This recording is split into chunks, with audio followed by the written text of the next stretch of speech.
All right, we are back and it is time for nerding out. I'm gonna go first. I'm gonna do both mine because Corey's ties in with mine because you can do Corey's nerding out with my nerding outs. So the first one is the pilot episode for Weird World.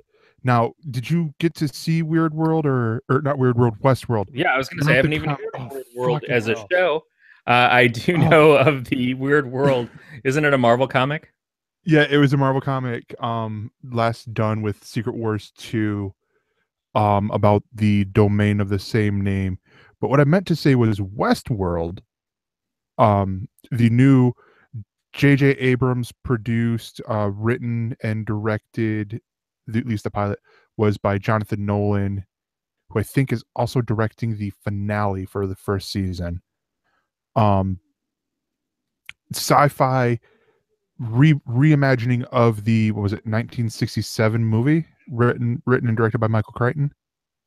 Yeah, a lot of people are saying that it was Jurassic Yeah, Park before there was Jurassic Park, yeah.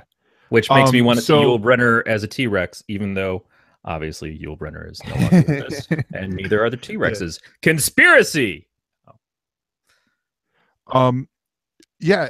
So Westworld, actually, both of mine have this nice connection with them as well. But Westworld, you follow the this park, a lot like Jurassic Park, except for dinosaurs that are terrorizing the park. Um, it is robots that that are the what they call the hosts in in the show. They're the people. They're essentially, when you go to Disney World and you see the actor or actress that's in the Buzz Lightyear or Woody or whoever costume, that's them. Just replace them with robots. Um, and you get, and I'm also only in the first episode, so Beat's giving me spoilers for where things are going to go. I've only seen the pilot, and I haven't seen the original movie with Westworld or the sequel Future World. So I know nothing about this other than people are like, "This is gonna be really great," and I was sitting there watching. I'm like, "This is supposed to be sci-fi, right?" Until it wasn't until they get. I'm like, "Oh, that's how it's sci-fi. I get it now."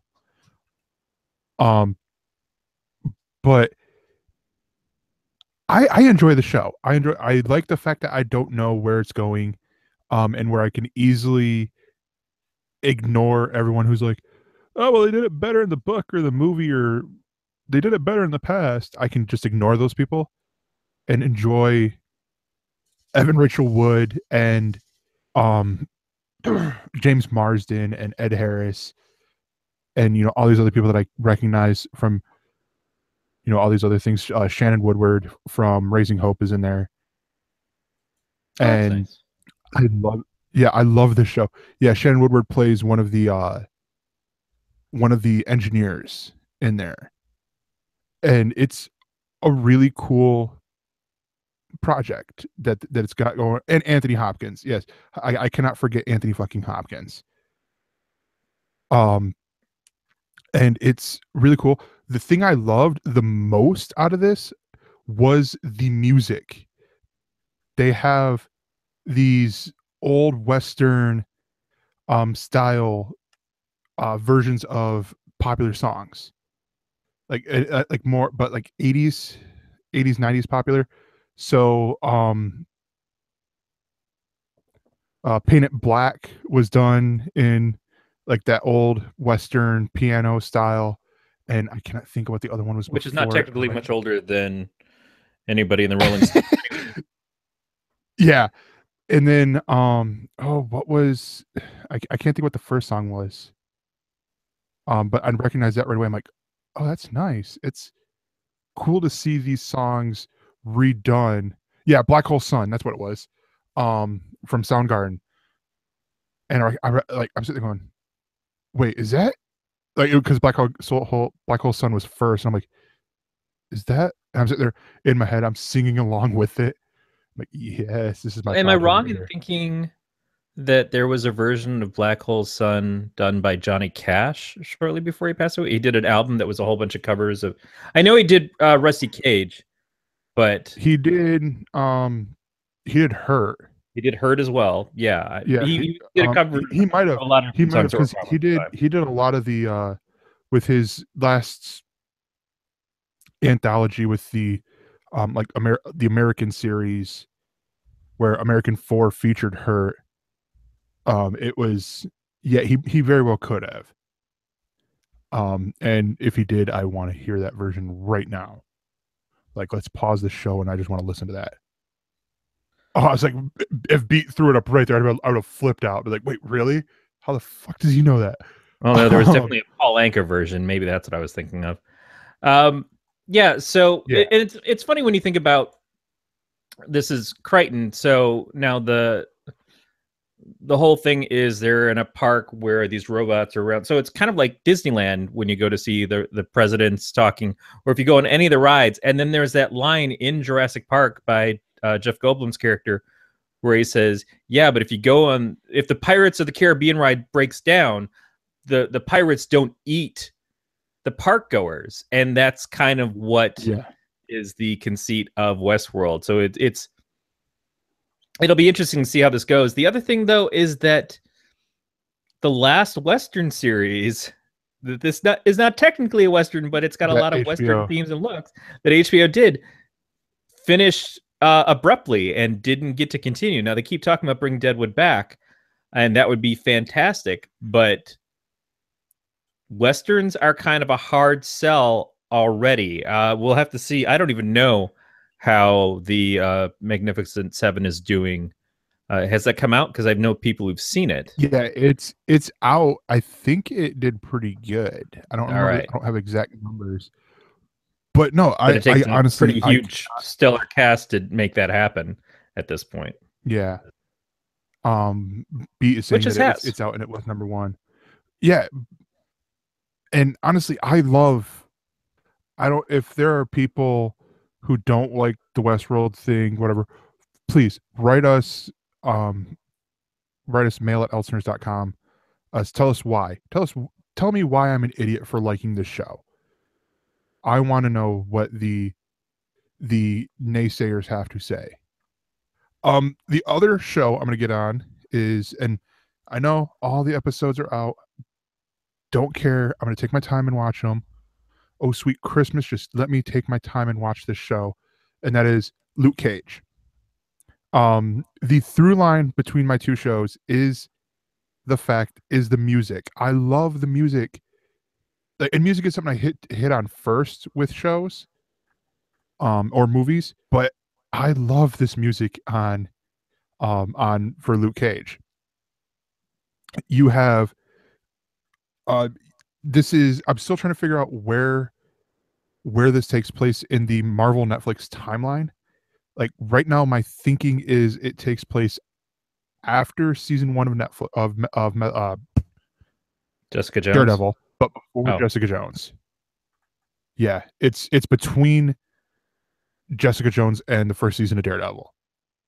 Only because of the Easter eggs that they give so far have been Daredevil, or the references that they made of in the past are more of Daredevil. There's a line that I love from this one character who goes, because this all takes place in Harlem. He goes, "Man, I'm going back to Hell's Kitchen where it's safer." And all that. I'm like, you have Daredevil beating the shit out of bad people. You have Punisher killing everyone. Like, how much safer is it there than it is where you're at right now, man? And then they mentioned Wilson Fisk. So those are so far, and this is the first 2 episodes, so I'm not getting too spoilery with it. But I like this show. It probably won't take me as long, like a long time to get through the 13 episodes. Because like actually probably Thursday I'll watch more when I'm on, when I have the day off and I'm over doing laundry. But and I love the cinematics, the opening cinematics for all the Marvel Netflix shows. has been pretty cool. Um, the like it's all done through it's all done like the buildings and stuff of Harlem, and you see it all on Luke Cage's body as he's like doing this wind up to throw, and then you end with him punching the screen showing the Luke Cage logo. I'm like, that is awesome. The acting is great. Misty Knight is so cool in here. Um, Cottonmouth is right now on with me, and again, I've only seen the first 2 episodes. On par with a villain like Kingpin, like how Wilson Fisk was in Daredevil. I'm enjoying everything in here, and it's really cool, and Yeah, I cannot wait for you to watch it. one of the things with the Marvel Netflix shows is that they've really had the opportunity to make incredibly compelling villains, which the films have been challenged on. I mean, we've got a couple of villains that have happened in the movie so far that have been seen as successful, but even things like the biggest of the big bads that we're just getting little teasers of so far with Thanos, there's not a lot there. Most of the villains are either variations of the hero and their powers, or they're there and then they're gone. They're just almost tossaways. So it's nice that the shows get to develop the villains at the same pace that they're developing the heroes. And it's nicer still when the villain gets to continue on and get further use down the road. Like it doesn't just finish in one season and then they're gone. Like the Kingpin got to be used and utilized not only for Daredevil but for Punisher in the second season of Daredevil. I think that is pretty spectacular. And as far as Luke Cage goes, man, I want him to have that kind of thing because Luke Cage has been around for a long time. Luke Cage is a character that means something to a lot of people because he stands out. He was different. He was very different from a lot of other comics. And unfortunately, for a while, written in a kind of, I can't even say cliche manner. It was more of a very stereotyped manner, but has been developed beyond that. Other writers have come in who appreciated the character a lot and said, well, I don't really think that he's getting his due right now. I want to utilize him in the way that I think he should be utilized. A lot of people have been fans of Luke Cage, and it's great to see this happen, and it's great to see it realistically portrayed. I've seen stories. I haven't seen anybody actually do this, but I've seen stories of the complaints of white people that the show is too black. And I'm like, do you understand what show you're watching? The show is focused so much on black characters that there's just no white characters in the show at all, or not enough white characters. And I'm just like, you should probably stop watching Marvel anything because you have no understanding of what these characters are fighting for. Yeah. And you're going to have a hard time going forward when we get things like the Black Panther, or from what we've seen, a lot of the cast in the new Spider-Man movie. So you've sort of set yourself up for failure at this point. Time to back down, go back to your hole. That honestly just sounds like social justice warriors taking it a little too far. I know. I think it's the wrong. I think it's the opposite. It's the same note, just from the other side. But certainly there's been the same thing said of like, there's not enough Asian actors in, or they should have made Iron Fist Asian. And I could see the case for doing that, but the fact that they didn't, I don't think there's anything wrong with it. So but this is a show about Luke Cage, and this show, from everything I've seen, looks like it's the right show about Luke Cage, and I'm very excited to watch it. I didn't have the chance to catch either that. I didn't know that Westworld was starting this weekend because that was another thing I was looking forward to. But my weekend was just too full up to be able to sit down and do this. But I probably would have hurt myself by trying to watch all 13 episodes in a sitting while trying to work and stuff to do podcasts and then waking up to go into work. So I will try to savor this more as I get to it, but I expect it's still going to go pretty fast. And at some point I'm going to get to do a rewatch of all these seasons and just kind of blow through them again and get to see the things that I missed, or get to revisit things, certain characters that probably aren't coming back. So that should be fun too. Yes. So Corey, you're on the roll here with your app reviews, huh? Well, there are certain things that are easier to get to. And this, I've talked a little bit before. It doesn't seem to be the problem right now.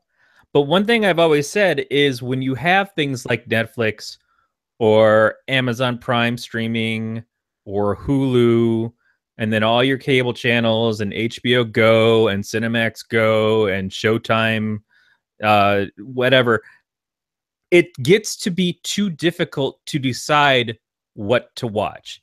It gets to be a chore just to make that decision, just to cut it down and say, all right, there's 50 billion things. What's the one thing I'm going to decide on? And then I've gone through the Netflix menu for 3 hours and it's time for bed. I barely have the instinct to start something. And it's usually a rerun of Good Eats, which is fine because that's a nice thing to sleep to. So I got kind of excited the other day. I don't know where this popped up on my feed, but something or another talked about MightyTV. And MightyTV is an app for MightyTV Inc. It's in the Google Play Store. I would assume that they have an iTunes version. And what it is it's basically, it asks you what services that you use. So it includes Hulu, it includes Amazon, HBO Now, Crackle, Showtime, Cinemax, Netflix, and more. And it'll probably add things as it goes along. Cool. Yeah.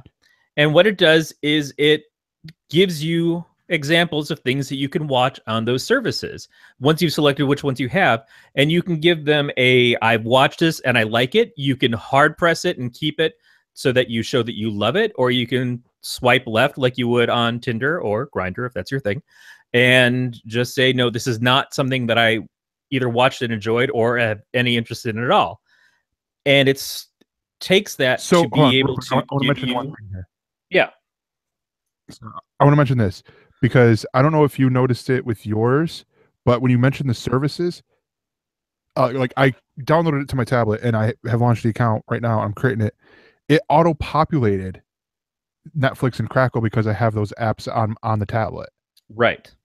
That is cool.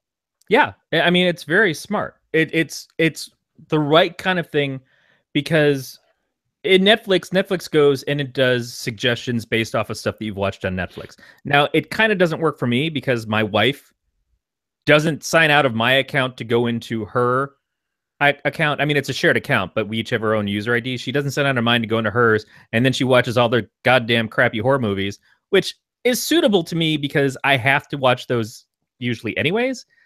But that's not based off of what I'm into. So Netflix keeps saying, here's where somebody gets stabbed in the head 30 times. Okay, well, maybe I'd like a romantic comedy instead of that right now, instead of the family animated murder box that you got. But this is something that transcends, what just one service. And that's something that I've been looking for, is pick up the things that I like, and it gives you little charts based off of what you've done. So it'll say, oh, by all the things that you liked, you seem to like things with these actors and actresses in it, or you seem to like things with these themes, these directors, and it picks up on it and does a better algorithm based off of that. Now, here's one thing that I wish it did, and I wish Netflix did and a lot of these other services, which is sometimes it recommends a show, or it says, oh, do you like Heroes? And it's like, I loved Heroes for one season only, and then it went to pot, and I never want to see any of that again. I loved How I Met Your Mother for the first couple of seasons, and then fuck that show. Fuck it sideways. But it doesn't get as distinctive as that. So it's either you like the show or you didn't like the show. Well, no, I liked it until it sucked. And that is something that I think is still missing from all these rating systems. But I do like having something that says, okay, based off all the stuff you watched, here are things that you can watch right now in one of your services, and it'll kind of lead you to which one to go watch it on. And that's what I think is missing. I'd love to see this technology get picked up by Roku, because Roku is a box that is, it stands apart from all the different services, so it doesn't care if you're using Amazon or Netflix or whatever. So if Roku is like, hey, I can get the Mighty TV stuff, import this, and then when you say you want to watch one of these movies, I just lead you to the movie. That's great. I think that would be impeccable. But for a start, for the beginning of this, I think this is a great jumping off point, and I'm kind of curious to see who acquires it, because I think if Apple acquires it, it's probably not going to do anything. But if it goes to a third party's company like Roku, even Google, I don't think Google gives a shit if you watch stuff on Amazon Prime. They'll just use it and say, okay, well, Amazon Prime has stuff that maybe we should be getting. We should try to get more of that stuff over to our content. Netflix, of course, isn't going to go back and forth with it. But I think that, yeah, this is what I need. This is exactly what I need, so that I'm not looking so constantly. It's like something just popped up. It's like, hey, based off of all the shit you're watching right now, you should go check out this one thing. Right on. I'll go check out that one thing if I'm not having to review 3 movies over the weekend again. Yeah, There's also a social Gosh. component to this. There is the ability to add friends and compare stuff through that. Since I just launched this the other day, I just sent an email to Gregor through his Gmail account, so that maybe they'll hook up from there. Anybody else who joins up with this, though, my email is captaintemerity@gmail.com. I probably shouldn't have said that, but whatever. You can look for me. Yeah, you can look for me in the app if you decide to download it.